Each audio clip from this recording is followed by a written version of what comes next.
I met Mike close to 30 years ago. At the time, he was working at Merrill Lynch, and he was respected by his peers, and he was looked to as the go-to guy. It was very apparent he was, moving up as a result of his success with the clients. But it was definitely a time of him questioning, like he hit a crossroads. Because I think he knew that, I can spend hours and hours at the office and hours with clients pursuing the chase, so to speak. And what I leave in my wake or leave behind is time with my kids and time with my wife. Truth be told, I would say the first 20 years of my career, I was probably afraid that I couldn't succeed. And I was probably working out of fear, proving that I could succeed and I was good enough. It was all about working really hard and hitting goals and proving to myself that I could do it. He puts 100% of his energy into work. So he was not present at all when we were little. And it was kind of like when he came home from work, I didn't feel like he tried to spend time with us. It was like he went down to the basement and did more work. I just hit a wall, and then my friend Jay, my mentor, my good friend, the guy who helped me in the investment banking world, took his own life. And that just really crushed me.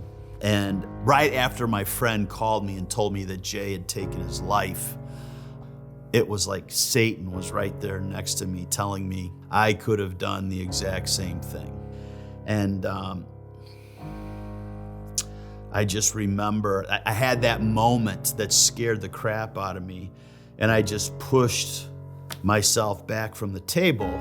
I remember I just raised my hands up to God and say, God, what's going on? Help me out here. And, I could just feel his peace and comfort and saying everything's gonna be okay. Looking back, that was probably a pivot or a turning point in Mike's life. It was incredibly impactful on him. Yeah, he was shaken by what happened.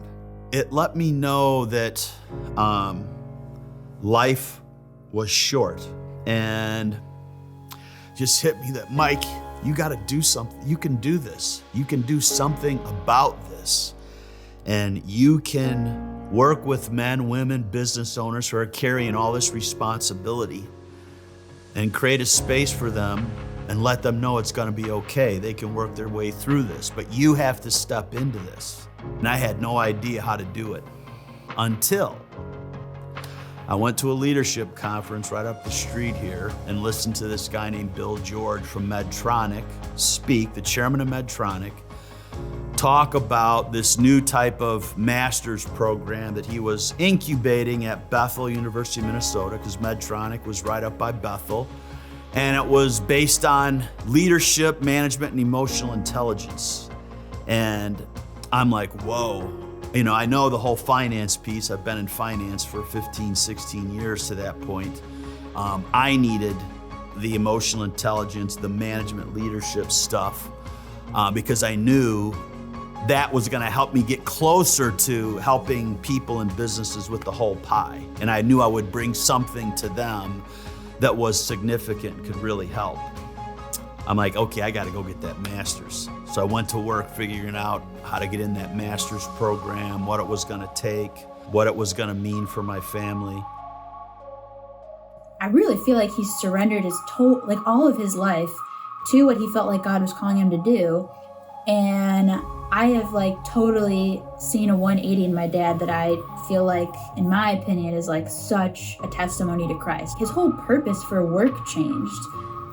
It was no longer I need to make as much money as I can. It was, how am I gonna impact this person's business, which is going to have a ripple effect on their family, their livelihood. I think there was something greater that he was called to do. And then I discovered the C12 group, Christian Business Owners Group, and started running that. And now I'm sure we've impacted probably 15 to 20,000 lives. And then from there, he's like, okay, we're gonna go deeper.